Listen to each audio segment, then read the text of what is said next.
Hello, everybody, and welcome to the Modern Fairy Sightings Podcast.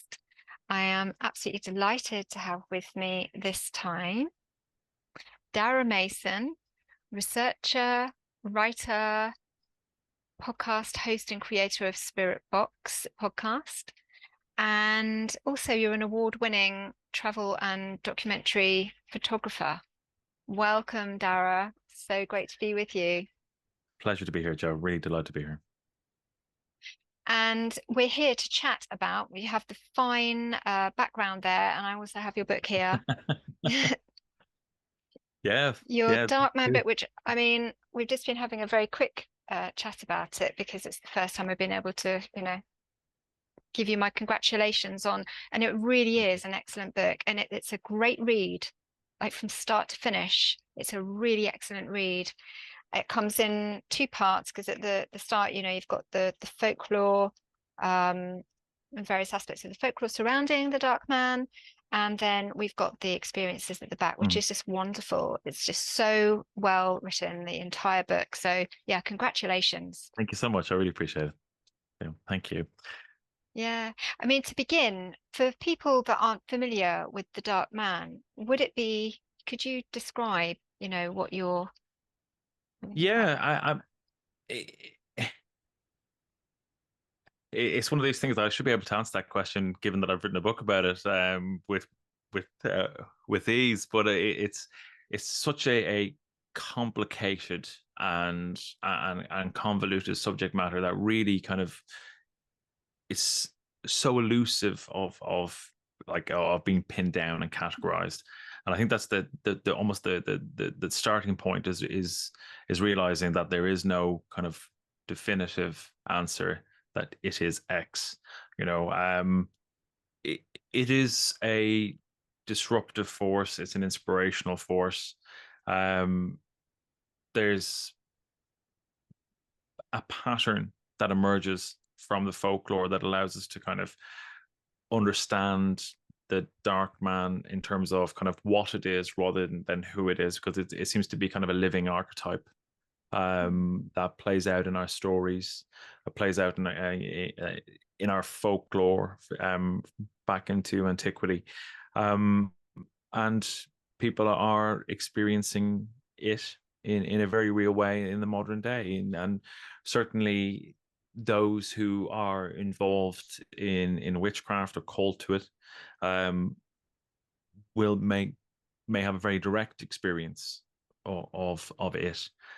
Um, it has many names. Some of those would be very familiar to people, but I guess most overtly the folkloric devil, the black man, the dark rider. I mean, you've done a few shows on people's modern experiences with an an emanation of the dark rider, Mm. the old one, the master, and as part of the kind of foundation of my book is finding him, the archetype in the folklore first, and then through the people I interviewed in on Spirit Box, seeing that there was a similar pattern emerging, and essentially that's where the inspiration for my book came, was to build out that folklore, and describe the various patterns that orbited the dark man, that the phenomena exhibited. And then the second part of that is going through contemporary practitioners of witchcraft and magic, and indeed just witnesses, people who have had their lives interrupted by witnessing the phenomenon. Yeah. It's a truly extraordinary thing, and in my opinion, it's a very very real thing. I'm so glad that you've done this and that you're talking about it. And you describe in the book your own experience with him, which was just a turning point for you, or an opening point. And what I've realized reading this is that it now the experiences that have been talked about on Modern Fairy Sightings podcast, we might sort of touch on those a little later. It makes so much more sense now when I've read the book, and read about other people's experiences, there are aspects of it, as you say, there are patterns that you recognize. And there's some real aha moments for me reading this book. Mm-hmm. And so, I'm excited for my guests to also read this. In the beginning of the book, you do talk about the folklore, and it was great to look at the different aspects of that too. And I wonder if you could just talk a little about the part where Oisin and St. Patrick are having this conversation. I thought that was a really great inclusion. Yeah. It's a lovely part of the Fenian cycle. So there's a couple of kind of great mythologies in Ireland. You've got kind of the Tombo Culla, which is the story of Cuchulainn, and then the kind of the battle between Ulster and Connacht. And the other kind of famous one is the Fianna, or the Fenian cycles, which are the stories of Fionn McCool. And I think to help orientate people, he's kind of an Arthurian figure. He's very much kind of like King Arthur, and kind of has a noble lineage, and he's like a young hero who kind of overcomes the odds to become the leader of this kind of mythic group of warriors, the Fianna. And the earliest compilation of the Fenian stories is found in a kind of a collection of book called An Column na Shanarach, which roughly translates as the colloquially of the ancients, or the old men, and that's made up of 3 manuscripts. The first is 2 from the 15th century. One is the Book of Lishmore, and the other one's called Laud 610, and the third is from Killiney in County Dublin. But the linguistic evidence and how they're written, how the language is structured, kind of dates them back to the 12th century. But we know that these were kind of transcribed by kind of medieval Irish monks, and they hark back to a very early tradition. And the story of Oisin is particularly interesting, because Oisin is Fionn McCool's son, and essentially he is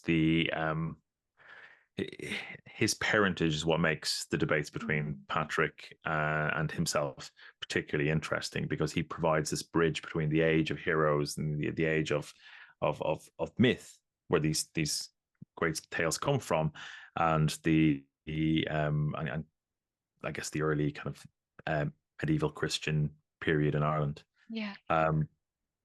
But to cut a long story short, Fionn McCool is out hunting, and his dogs find this doe, this deer, and his dogs won't attack the deer as they would normally do, and he notes this is strange behavior, so he decides to take the deer, who is very friendly towards them, back to his fort. That night, a fairy woman comes into his chamber. She's strikingly beautiful, and he's utterly captivated by her, and she explains to him her predicament, which is essentially there is a dark man whom, in different variations of the story, is called the dark man of the she being the fairies, or the black magician of the men of God, and the men of God being a kind of a rough translation of the Tuatha Dé Danann. So we see that the dark man is then kind of positioned as being something to do with fairy, or something to do with an otherworldly being, but she is a fairy woman, and she begs for Fionn McCool's protection, and she talks about kind of the dark man being kind of omnipotent to a degree. He is everywhere. He looks up from the water. He's in the wind, and I am afraid, because she says I have a love for another person, and when she says this, Fionn is immediately kind of racked with jealousy. But then she says that other person is you, Fionn, and he's delighted with this news, and they have a kind of very passionate love affair, and they are kind of immediately together, and one could argue there was some fairy glamour there as well, but the outcome is kind of immediately tragic. Fionn is called away on his duties to protect Ireland, and to with the Fianna, he fights off an invasion of Vikings, and on his return, he finds the fairy woman, Sive, is gone. And what happened was Sive went out to greet what she thought was Fionn, but it was actually the Dark Man who had shapeshifted to appear as Fionn. And when she ran out to meet him outside the protective boundaries of the fort, he transformed into the Dark Man, touched her on the head with a hazel wand, and she transformed back into a deer, and she was never seen again. Now, Fionn travels for 7 years around Ireland looking for her. He never finds her, but he eventually stumbles upon a young boy about the age of 7 who has a shock of blonde hair, and he recognizes the child's face is similar to his and similar to Sive. And the boy tells him that he came from a place that was far from here, where there was always fruit, and there was a deer there who cared for him, who loved him, who was always kind to him. And sometimes this man in black came and berated the deer, and sometimes the man in black was kind to the deer. But then he found himself here. The Dark Man sent him back to Ireland, back to Éire. The boy is named Oisín, which means little deer, after Fionn realizes this is his child. Now, he is half fairy. He grows into a man. He becomes a fine warrior and renowned poet. And eventually, he's drawn back to fairyland when another fairy woman appears, called Niamh Kinor. And that means Niamh, the head of gold. So she's, again, a beautiful fairy woman with long blonde hair who rides across the sea to the Fianna and approaches them while they're out hunting deer, as that they seem to be always doing. Yeah. And basically says to Oisín, I'm here for you. I want you to be my husband and come back to fairyland with me. And he does so.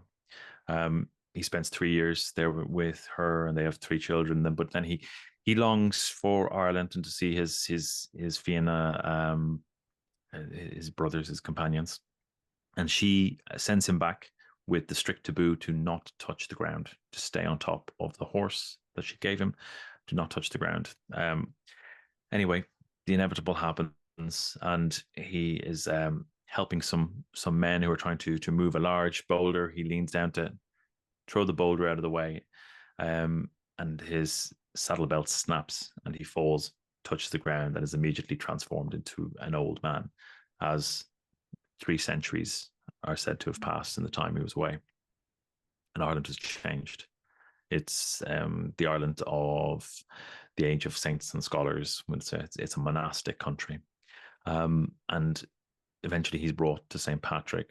And they have a section within the kind of the book that this is primarily from, the kind of the Tuatha Dé Danann and the kind of warriors and gods. The chapter is called The Arguments, and essentially it's these kind of moral debates between Patrick and Oisín. And this is where the legend has it that Oisín recounted the stories of the Fianna to the monks, who then transcribed them all.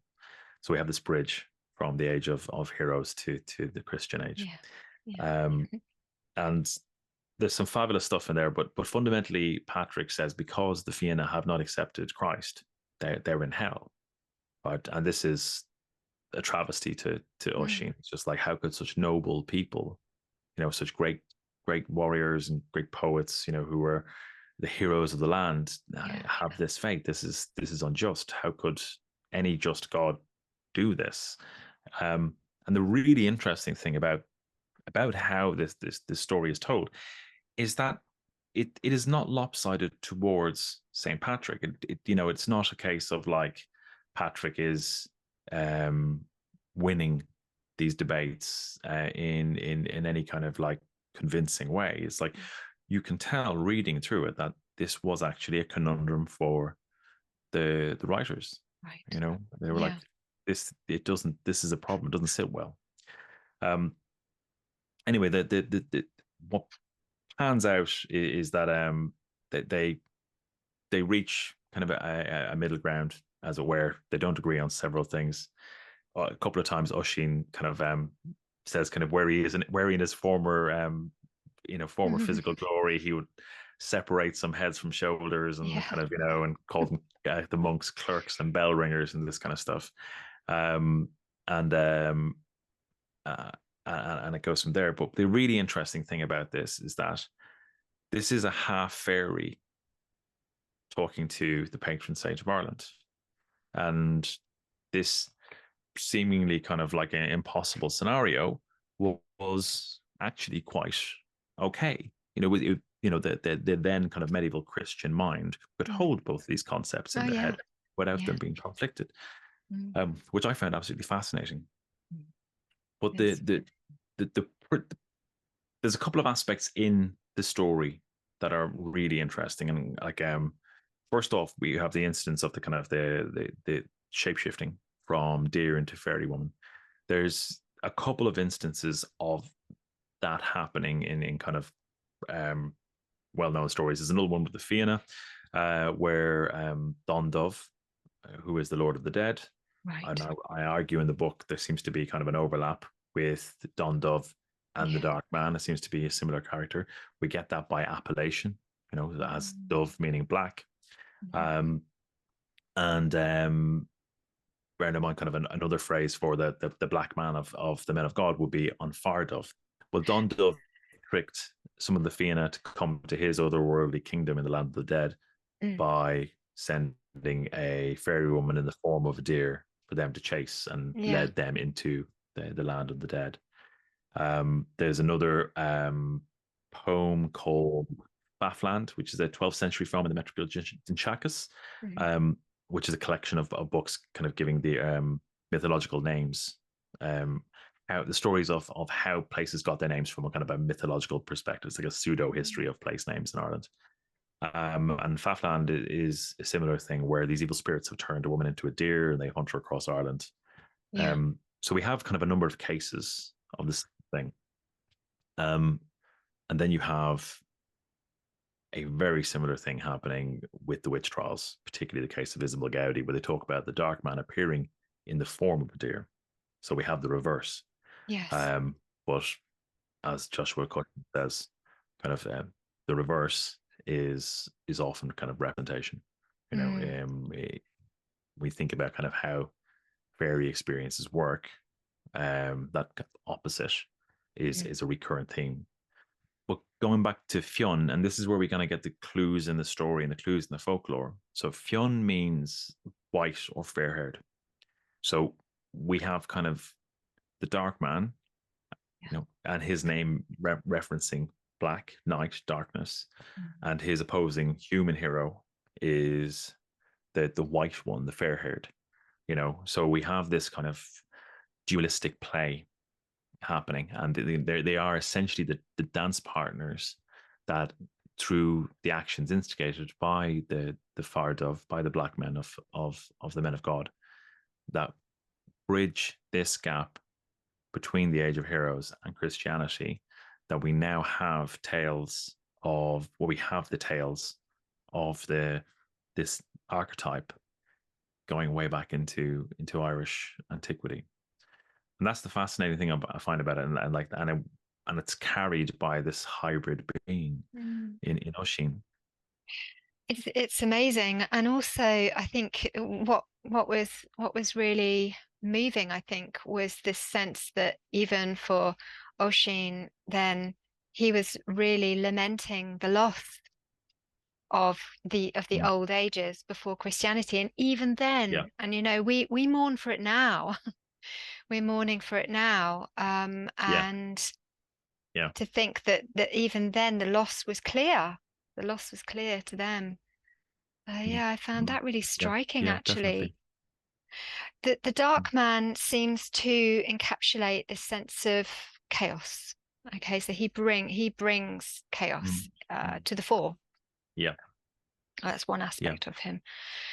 And I just wonder what you feel about you've been for sure you've been drawn to write this book. You've been called forth to write this book. There's no two ways Yep. about that. Yeah. You've been told to fucking get on with it actually at one point as well, weren't you? Yes, People it can read was. about Yeah, that in the yeah. book. And you know, considering that you've been drawn to write this at this time, what do you think about that? What do you think? Because it seems to me that, he's coming up in all of these encounters. He's making himself known. Mhm. I mean, we've got this age that we're going through where, I mean, one of the folklore tales that you look at is the Pied Piper of Hamelin. Okay. Mhm. And, in this story, you have this strange man that, enters the town. Nobody knows who he is.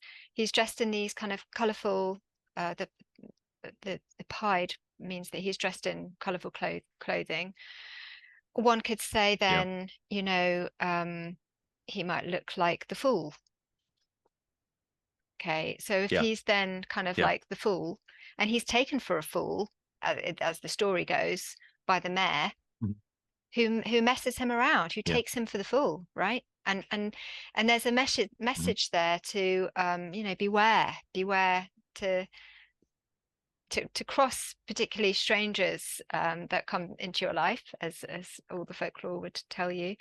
But in this case, to underestimate what this man's capabilities are. So, as the story goes, he's hired kind of thing to lead the rats out of the city, which he does. And when he comes back for the agreed sum, the mayor deals him out of it.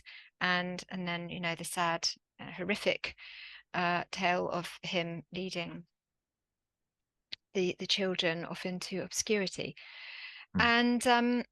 And I, I'm looking at that and the kind of chaos that was brought to that place at that time, because we're still talking about it now, as you also say in the book. Mhm. And I'm kind of looking at this time we're going through as well. And I often look at this kind of gateway that we came through in about sort of 2016-ish. So, Yeah. this time when we are all in chaos, he has chosen to make himself known, the dark man. He is Yeah. arising in all of us in so many different ways, and individually, Mhm. but also globally. And he clearly wants to be known. What's your kind of feeling around that? Was that something that was apparent to you straight away? It's a really good question, and I think if I could approach the second part first, in Mm, terms of wanting to be known, that came through very clearly in a lot of the kind of meditation work that kind of I did with Michelle de Bezes. That essentially part of this was um, articulating his essence, the essence of the phenomenon, mhm. um, out of the context of an Abrahamic view, where this is evil, this is the devil, this is the fallen angel who wants to destroy us all, and all that kind of stuff. Mhm. Um, and what's really prevalent as well is that people still really see that, that still has a huge amount of power. Yeah. Um, and while it is a terrifying experience, in my opinion, that's not what it is. And cards on the table. I could be deluded in that, and that could be a trick, but I don't feel it is.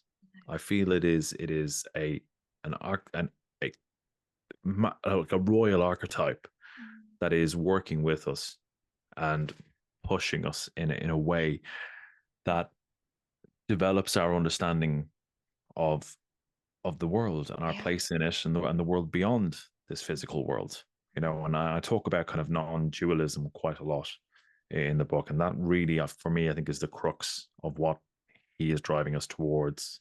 Sometimes that manifests in through the storytellers, through artists, through inspiration, and kind of what they output and put into the world.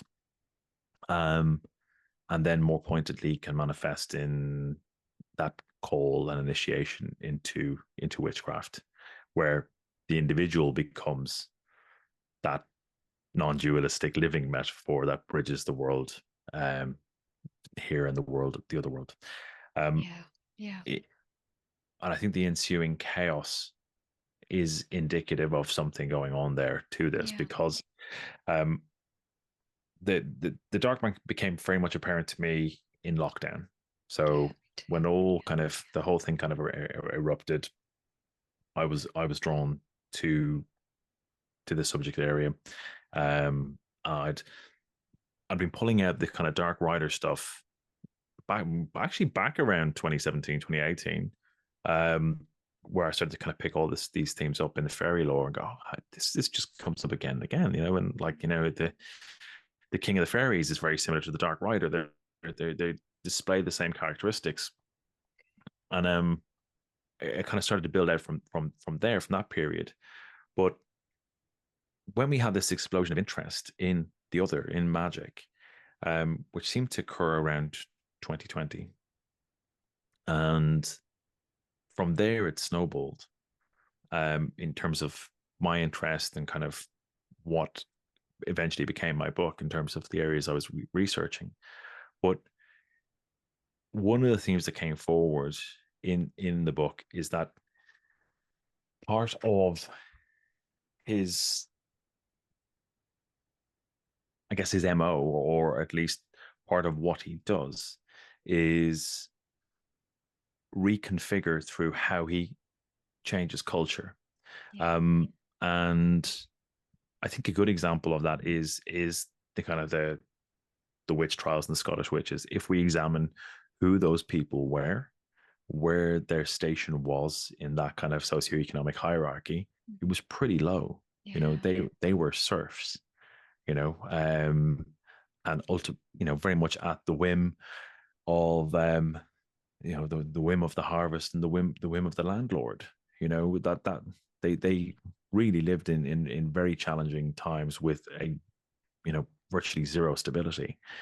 And he gave an ability to challenge the rule of the landlord. So he challenges this orthodoxy through empowerment, through magic, right? So I think it's a similar thing. Like, we actually, if we look at our society, there's a lot of very rigid belief structures. There's a lot of taboos, irrespective of where you kind of sit on kind of like the political divide. There are taboos, the subjects you don't talk about, and the dark man kind of attacks all of those through art, through story, through absurdity. He attacks convention. And the example I give, one of the examples I give in the book is the idea of around, well, what was Spring Hill Jack about? When we had kind of the actual the pinnacle of the British Empire, where that it expanded across the world, and at the very heart of the British Empire was this idea of kind of like, a Cartesian worldview, very much an enlightened worldview. We're rational, we believe in kind of material silence, and therefore those people who have a more kind of animistic worldview are kind of, they're inferior in every way. That ideology gave an excuse for that kind of expansion and kind of the barbarism of absolutely, colonialism. And similarly, earlier to that, the Christianity had the same thing. I mean, and there's plenty of other religions that are guilty of the same thing. We're spreading our faith because it is superior. And through things like Spring Hill Jack, where you have this strange being, bounding 9 foot, 12 foot into the air, breathing fire into people's faces, ice cold to the touch, terrorizing London, the center of the British Empire, to the point where people are afraid to go out at night.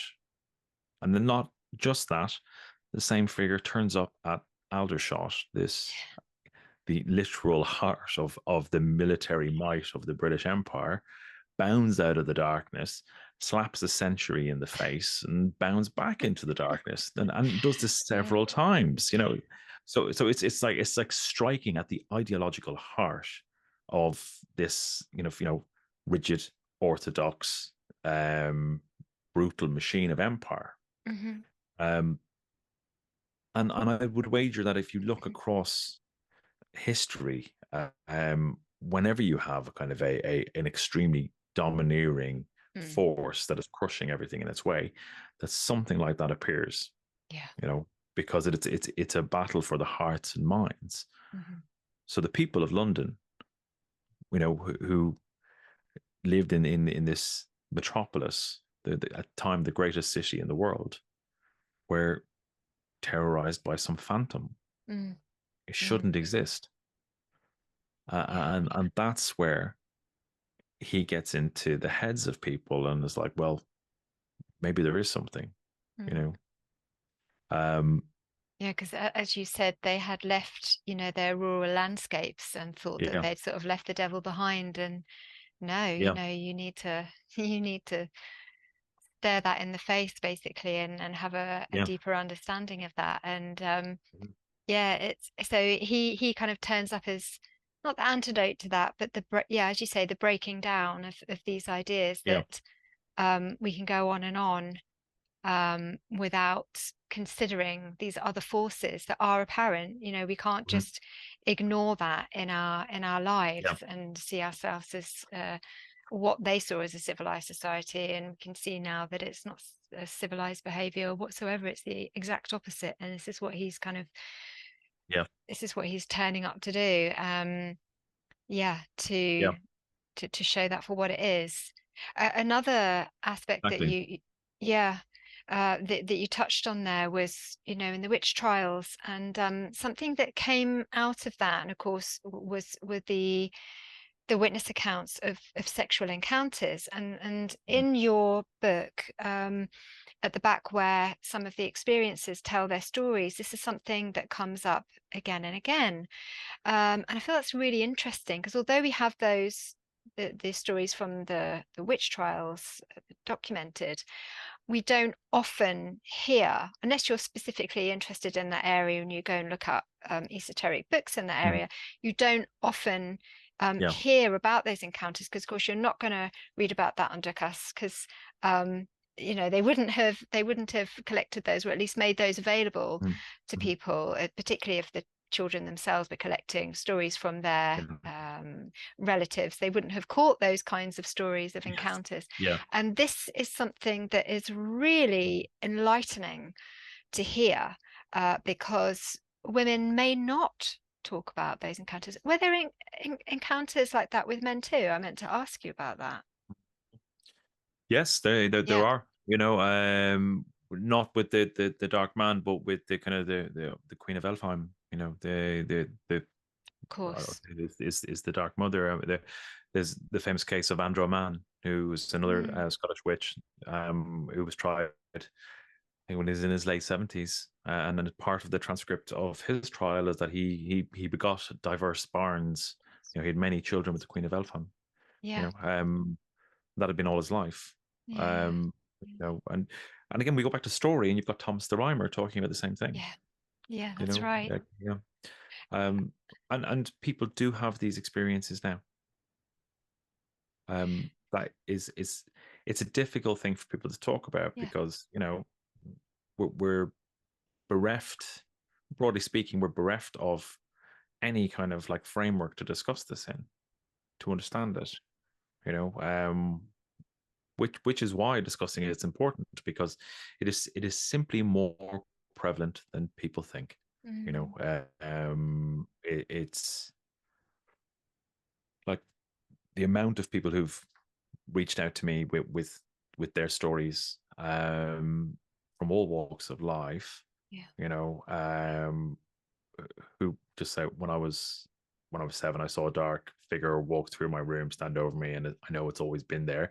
That kind of thing, Mhm. to far more, explicit encounters Mm-hmm. that have been very difficult to articulate and understand, but eventually through the right help have become positive things and have brought richness into people's lives.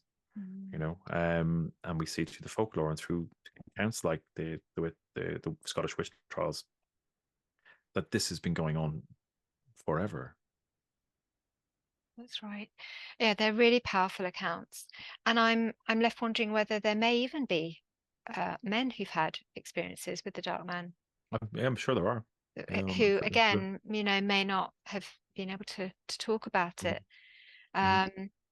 Yeah, the accounts themselves are really wonderful to read, and as in the experiences accounts at the back of the book. Of course, we have Jessica Mitchell in there that we both spoke Yes. to, and her experiences, and yeah, there are some other people that I'd spoken to on the show. There was one woman who had talked about seeing Anubis, and this is another being that you speak about in your book too. Can you talk a little bit about Anubis and his relationship to the Dark Man and all of this?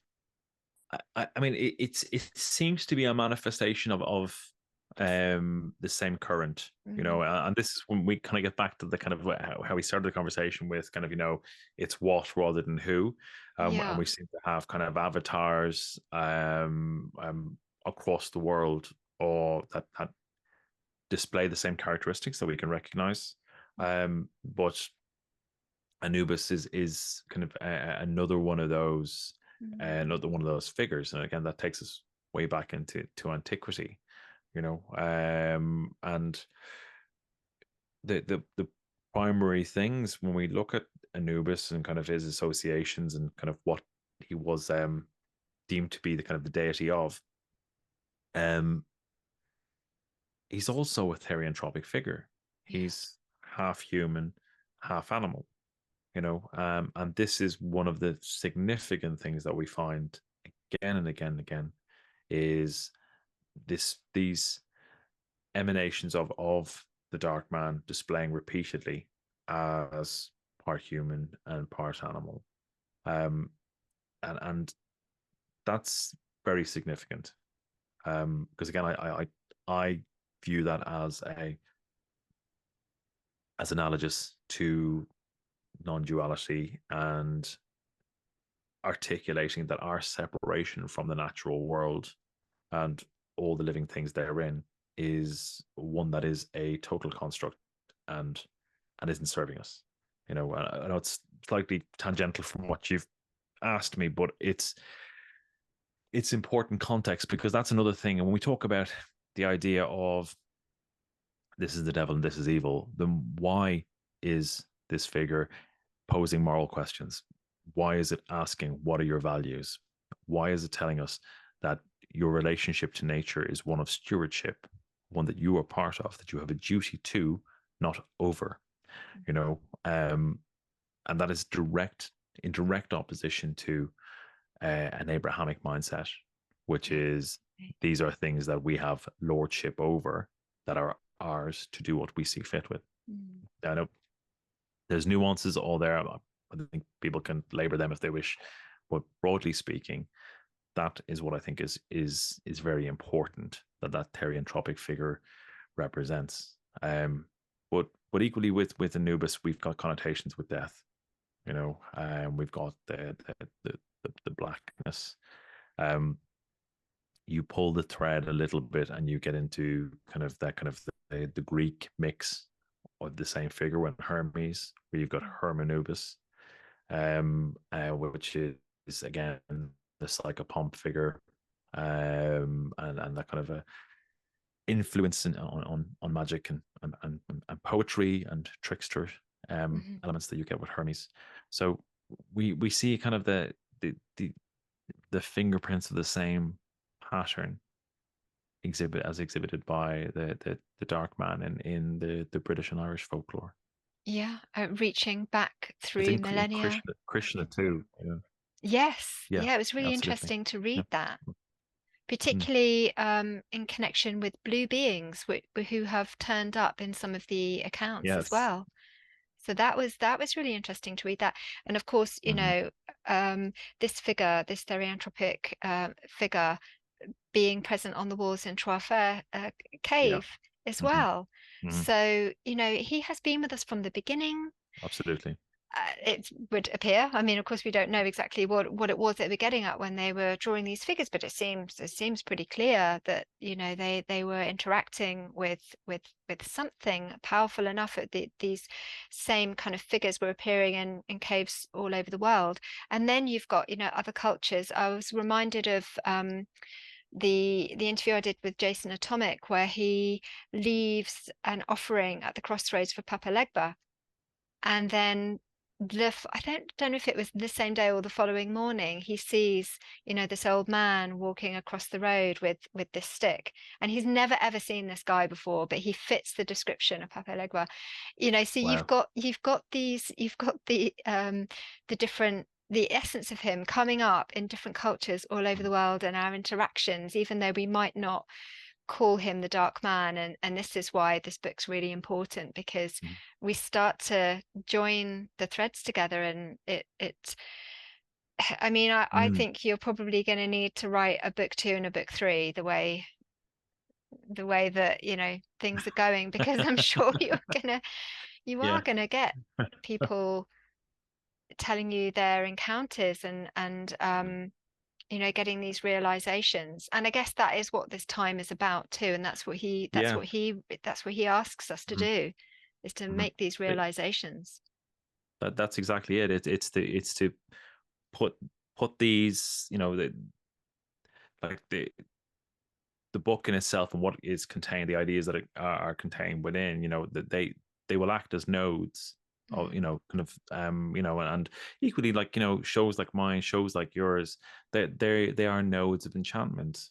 The more people engage with this information, with these ideas, the more they kind of are drawn to those currents. And these those ideas become more articulate. They get more presence in the world. um and a huge amount of what is in the book, like I was very led to those things, and like it's not an easy thing to talk about, because it sounds very woolly, but it's, like I can only say that was my experience, you Mm. know and yeah, I'm pretty sure there will be more, like Could you tell us your experience, your own personal experience with the Dark Man? I'd love to hear that. yeah. Sure. Well, like I said earlier, it started with the folklore, and I started noticing the pattern emerge.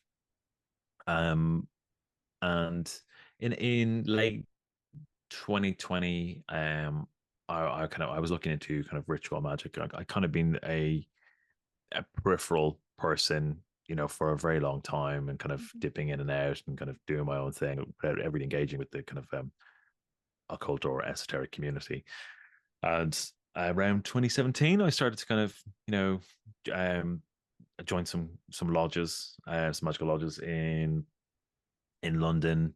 Never really went anywhere with it. Lockdown happened, and kind of that moved into different kind of online magical groups.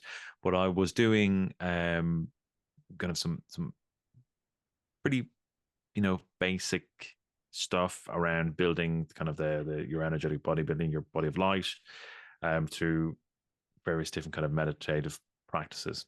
But one thing I was doing was called the middle pillar, which would be familiar to most Right. cultists. And basically, something happened doing the middle pillar, which just doesn't normally happen. And it was in the room I'm sitting in now, actually. But what happened was, the middle pillar, you kind of breathe in kind of energy through various kind of through your crown, and kind of illuminate chakra points as you're going through it.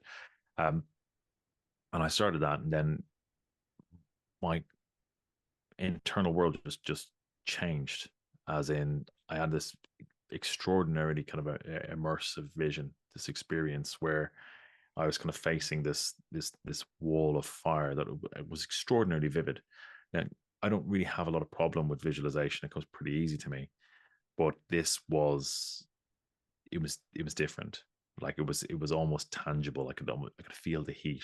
There was an eye staring at me, and that eye became kind of morphed into a black silhouette of quite kind of muscular um being, and then these two very large wings appeared behind the being.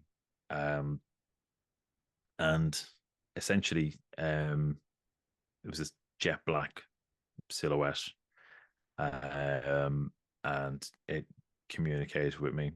It showed me the sigil of Lucifer, um, essentially identifying itself as Lucifer. And then it took off, like vertically jumped, and I kind of went with it. And it was again a really somatic thing. It was just like I felt like I was like rushing up, like in like a super fast lift, like that weird feeling. It was exactly like that. Um, and to be frank, it just terrified me. I was just like, I've been off more like a Jew here. I don't know what to do with this. And I didn't really speak about it for a couple of months. I just stopped everything, and I kind of withdrew from any magical practice, and that was it. I was kind of okay. I'm parking everything. A couple of months later, I spoke to my friend, Eddie Sursa. Told her what happened, and she was like, "That doesn't really happen." I'm like, "Yeah, I know." But and was basically kind of like, only I know it's you. I'd say that's bullshit. Well, Yeah. pointed me towards Michel Devezes, Yeah. and who was a kind of a deeply psychic person, and is now kind of, she's a practice where she helps people who have kind of similar experience, or kind of like abilities that kind of maybe been latent and kind of just suddenly manifest to help them work through that. She works with her ancestors, and really has extraordinary like extraordinary insight. Truly staggering. Um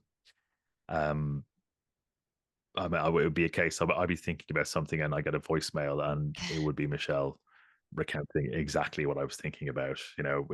Like that would happen very regularly. And over, I guess, the period of 2 years, we worked together regularly, on unpacking what was going on.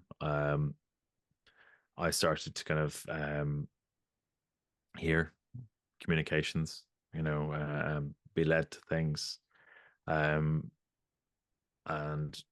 really want to start to unpack that this has been going on for a very long time, going for a long time in my life. And what we actually unpacked in one of the sessions, and it just bounced into my head, was there was a picture on the wall of my family home of a black silhouetted figure, which was completely incongruous with the rest of kind of, family photographs of Yeah. like, christenings and graduations. And then this kind of a black silhouetted figure against this kind of like purpley pink flames. And I was like, oh my God, that's him, and very much kind of the revelation was like, that's letting you know he's been with you for a long time. I have that picture upstairs now, and that's kind of forms kind of the center of a lot of my practice. But things like that, where you start to realize this has been going on for a far long time, far longer than you would think, right? And it was just kind of the appropriate time for me to, I guess, get switched on and gently nudged into this area. But if you look at my photographic work, they've always had kind of like edgy stuff that I've been drawn to photograph. So it's always been in me in that regard. So that's kind of what happened in terms of the vision. But I've had other encounters where I could I could envision him as this, huge being. Through his body, I would see this, could see the stars and the cosmos, and these would be genuinely like encounters that would make me feel weak, where like trembling with awe and with fear, at being in the presence of something like this. Mm-hmm. And then I looked at, like, again, clues that it's always been with you. I looked at things like the photograph that is essentially the spirit box icon in the background. It's a photograph I took on a beach nearby, that I went out to. That was back in 2016. So the date seems to be coming up again and again. Yep. But I went out to shoot the Taurid meteor shower around this time of year, and was setting up my camera. And one of the things I used to do is I use a red head torch, and then using a remote control, get it to judge distance. So I know everything beyond if the torch is in focus, I know everything behind me is in focus. So I get tack sharp stars, right? That's what I was doing. And I got this really interesting effect of the kind of the torch made this kind of circle and kind of this hexagon shape. And I was like, oh, that's really cool. So I'll have to play with that. And did a couple of shots. And what we have is a headless being with a light of illumination where the forehead should be, with the stars seen through a dark body.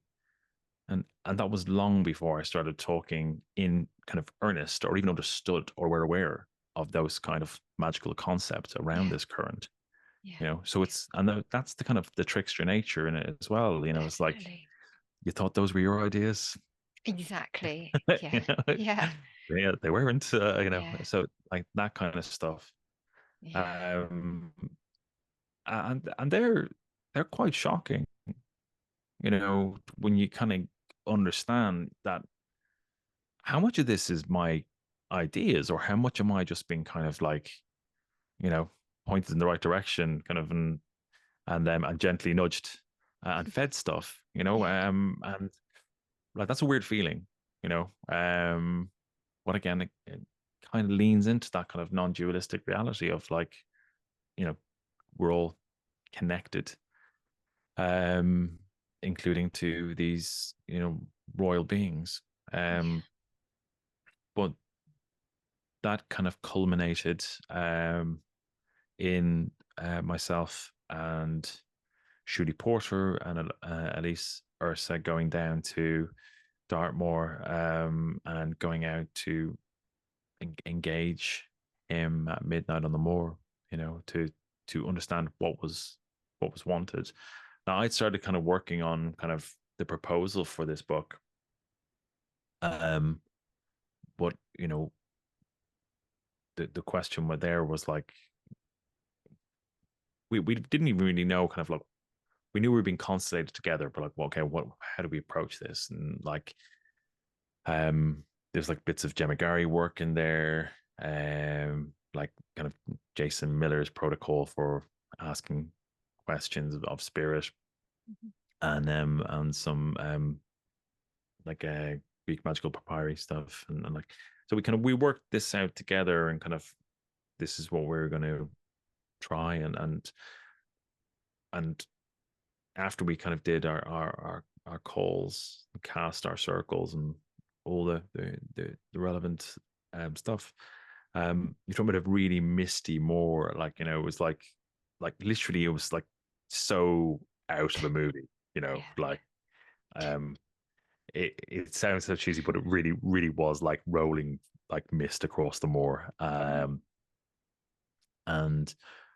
the wind playing up. It just stopped. The wind stopped. I went deathly silent. There was like a light flickering in the trees. Heard laughter, the baby cry, and we asked our questions, and I asked, "What do you want?" And it said, "Right." And the voice is so hard to describe. It's so like layered. It sounds like dozens of like dozens of male voices who would have been important to me, like my grandfather's voice, my father's voice, like, and I know it's not them, but it's like it's ancient and it's reverberating through my skull. Um, and literally 2 days later, through a kind of a sequence of events, I took a call from my now publisher. Like it was in that time frame. Yeah. And these are not. That wasn't an easy thing to do.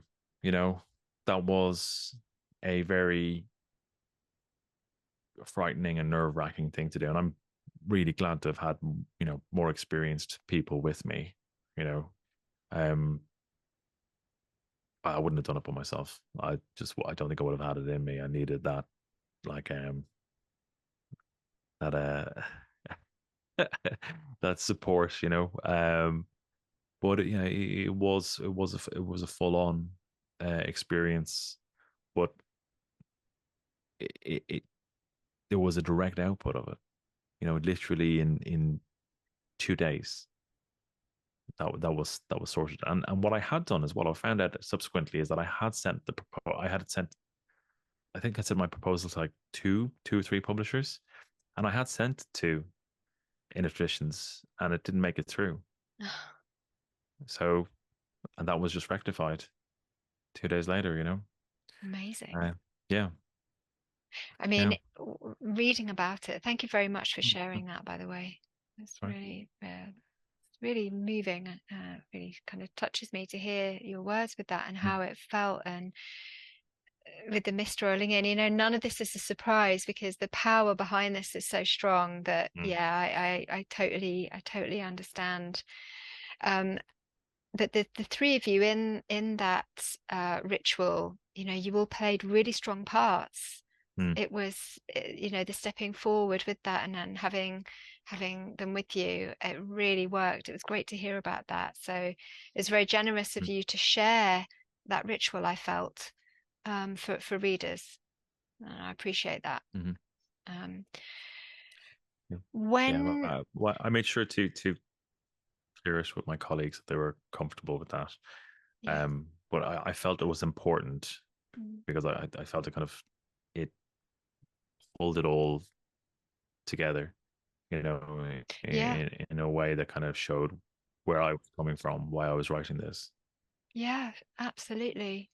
Mm, I'm curious about when you hearing about the third pillar exercise that you did and that kind of intervening period. mm, Did you clearly already had a really full-on experience there, mm, a profound experience. And did you, in those intervening months, then already feel completely changed? Like what was your life in that mm, point where you kind of held back, not knowing whether to walk forward? Because that kind mm. of feels like a little bit like a void, which itself is Yeah, indicative of this this being, this archetype. yeah, yeah. I like just like a lot of confusion, a lot of introspection, and um, when I talk about kind of the test of metal in the book, and it's a lot of that. It's a lot of kind of internal, you know, what am I what am I getting into here? Have I bitten off more than I can chew? Um, and real fear, Mm. but ultimately, for me, coming home, because it's helped me, realize in a way, why have I always felt haunted? Why do you feel different? Why do you Yeah. think this isn't it? Why have you always been at this unease with the kind of the material world, that kind of sterile world? It's because that's not who I am. That's not who the people who are experiencing this are. Mhm. Yeah. There's something else. There's something in them that is connected to the other. And that realization and becoming eventually comfortable with that realization, that's, that's part of me dying. It's part of the old me dying, and something different, coming to the fore, and being comfortable with that,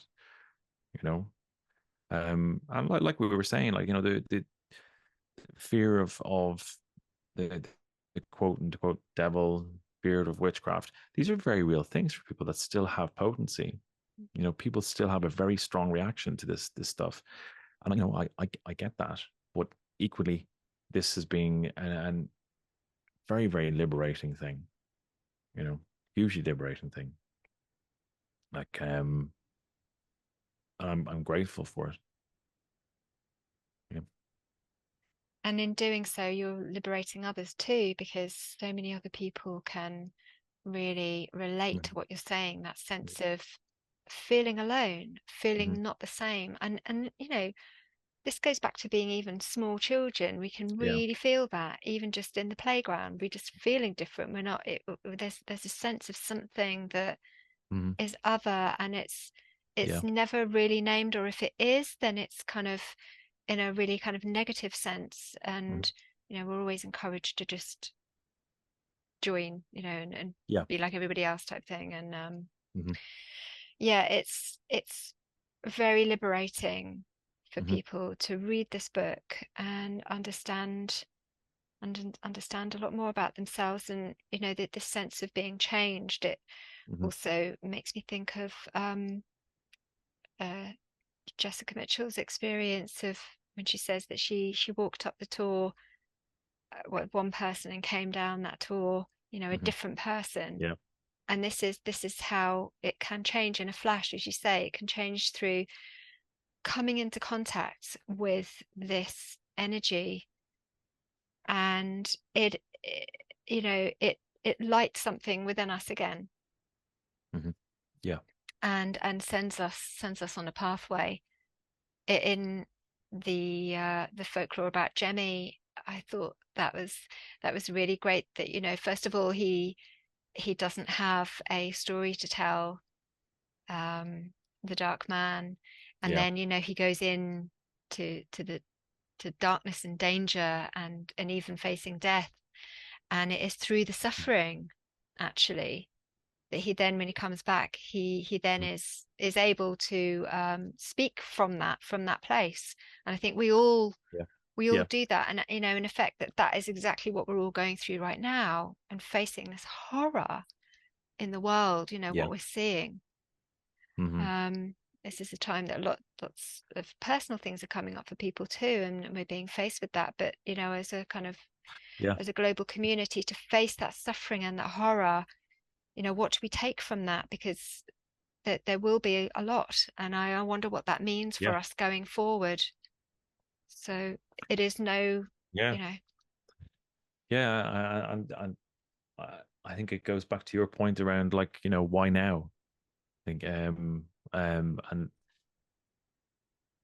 the impact of being kind of like decoupled from socioeconomic structures, of being kind of consumed by them, your whole mental framework and mindset being, well, this is it, this is the way this is, and that mental state, that framework, that construct, that allows for the horrors that we're seeing in the world, right? yeah, That gives a window and context. Well, it's like that because of this, you know, that these appalling things that are in the world are given license by certain mindsets, and the the the dark man experience, and so what I described, what Jessica described, and many others, is a twofold, yeah, a twofold attack on that. mm-hmm. One, you're kind of like your kind of ontological structure is utterly shattered because you've met the other, you've seen something and witnessed something that shouldn't exist, like shouldn't exist at all.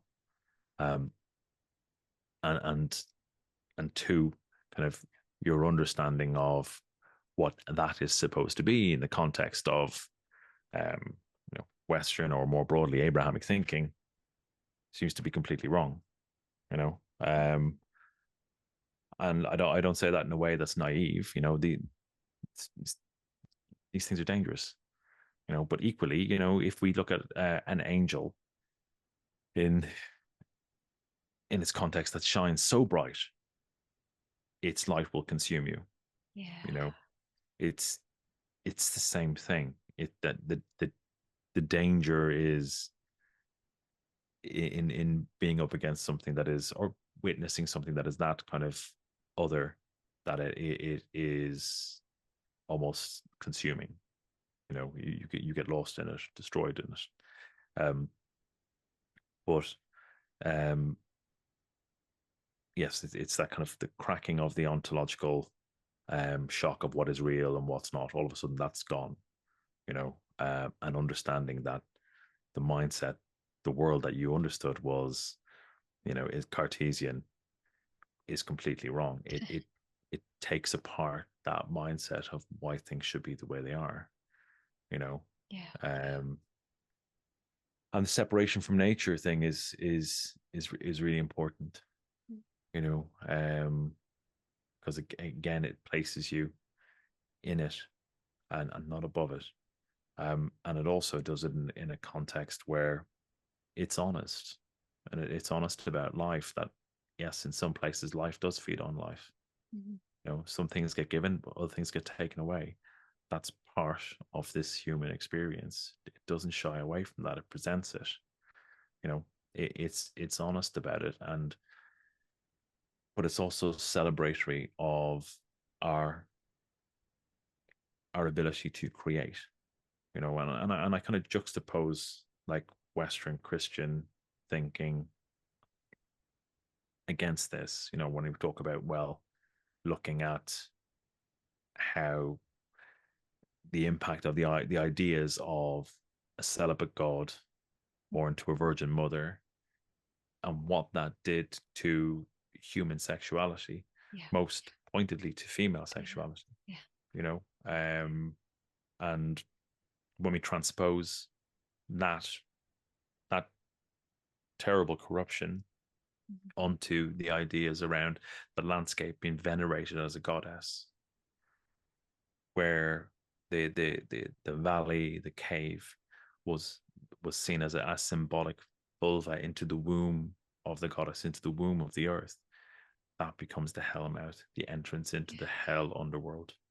I think these two things are utterly intertwined. And that's why I think when we go back to that sexual element that happens at the witches' Sabbath, that happens to people with the fairy lovers and what have you, it's in itself is a celebratory ritual of that fecundity that we have as living things, and even those that are they're disembodied, that it's a celebration of that creative force that is within us. It's being reignited. Yes.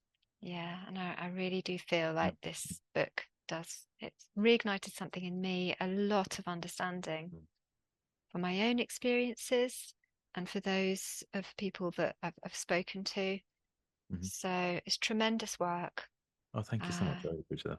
Thank you, really. And I look forward to more. Look forward to the book 2 and book 3, book 4 and book 5. No, it'd be great. Yeah. So thanks again, and for sharing everything you have this evening, and good luck tomorrow night with the release, because you have your Joe. release. Yeah. Thank you very much. Yeah. That will be awesome too. So looking forward to it. Do you think you might do workshops on the Dark Man in the future? That would be really cool. Do you think that might happen? So. Yeah, I think so. I think I'd have to kind of figure out, what I can say that is, or give that is useful to people. Because like I'm not like an authority on kind of like the witchcraft aspect of it. Although that is part of my personal practice, I wouldn't in any shape or form consider myself an authority in that. There's far more pertinent teachers. I mean, off the top of my head, Robin Artison is incredible. Gemma Gary is incredible, but there are many more. If people are interested in that type of interaction with the dark man.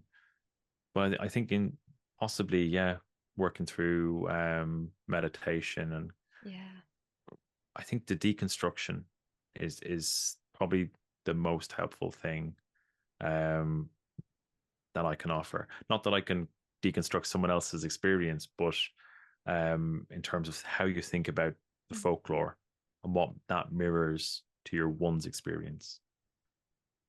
That might be something that could be useful. Yeah, I'd be up for that if you did something like that. And sort of just to end also, I really love the way that the ritual took place on the moor, in this wild, one of the most wild places in Britain.